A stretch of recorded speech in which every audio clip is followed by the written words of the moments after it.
Let's bring in former Secretary of State Mike Pompeo, now a Fox News contributor, and just get your take as to what is happening and what you think the White House and the Pentagon will say today. Well, Bill and Dana, thanks for having me on this morning. It's pretty clear that the Biden administration's policies have resulted in a huge conflagration.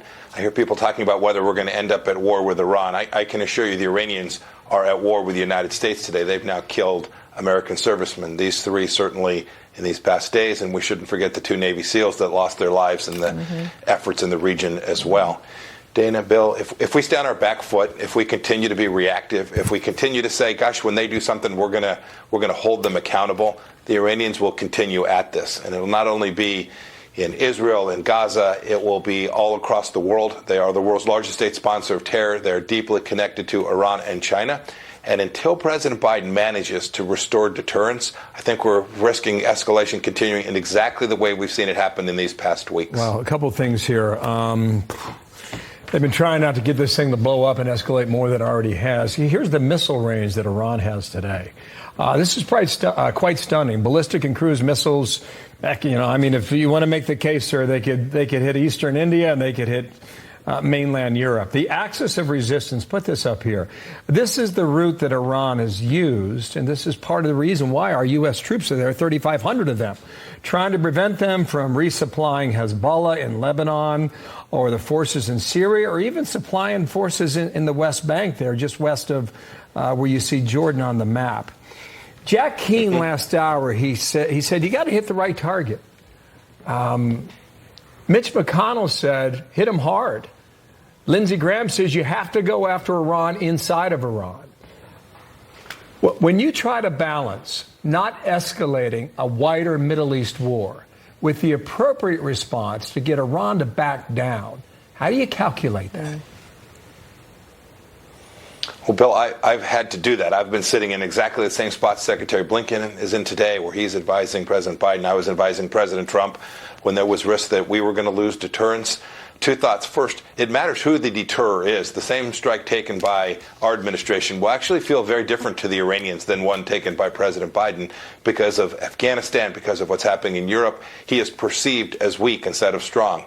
I think that leads to a stronger response being required. And whether that's inside of Iran or commercial targets in the Gulf or Iranian assets that are around the world, this is going to have to be a serious response at scale, determined, likely over time, or it'll just look like, hey, we're waiting for you all to kill some more Americans again, and then we'll fire at some empty warehouses in Syria. That would be an enormous mistake for the American people. I wish it was the case that what happened in Tehran stayed in Tehran, but the United States is going to have to lead. We will get our partners and friends to be along with us if we demonstrate that resolve adequately, Bill.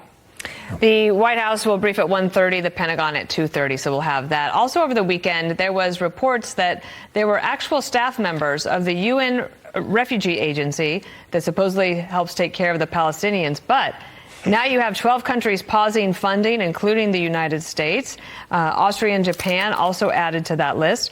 And now here's the Israel dossier detailing UN staffers' involvement in the Hamas attack. Watch here. One UN staffer kidnapped an Israeli woman. One UN staffer raided a kibbutz and participated in violence. And one doled out ammunition to Hamas fighters, in addition to the other support that we've seen. Your thoughts on that? Hey, Bill, I heard you say unbelievable. Sadly, I'm not surprised in the least. It's the very reason we stopped funding UNRWA in the Trump administration. This is known. We have known that this was a corrupt institution. We have known that the difference between an UNRWA employee and someone working on behalf of the Iranians has always been difficult to distinguish. We knew a lot of that money was going towards educating with the most anti-Semitic educational tools available. We should have stopped funding UNRWA. We did. The Biden administration turned it back on, and you can see the direct result of this. Bill, I will not be shocked at all if we learn that there wasn't just a dozen, but dozens and dozens and dozens of UN employees, proving the UN's moral failure, that this will be dozens and dozens of UN employees that were involved in the events of October 7th and the holding of American hostages since that day. Wow. Oh, well, that's a remarkable statement. Let's get the information out there. Yeah, and your comment from earlier. Yes, ma'am. You know, Iran is at war with us. Let that settle in. Sir, thank you for your time today. Thank you. Coming on. Mike Pompeo. Bill, Dana, thank you. Bless you all.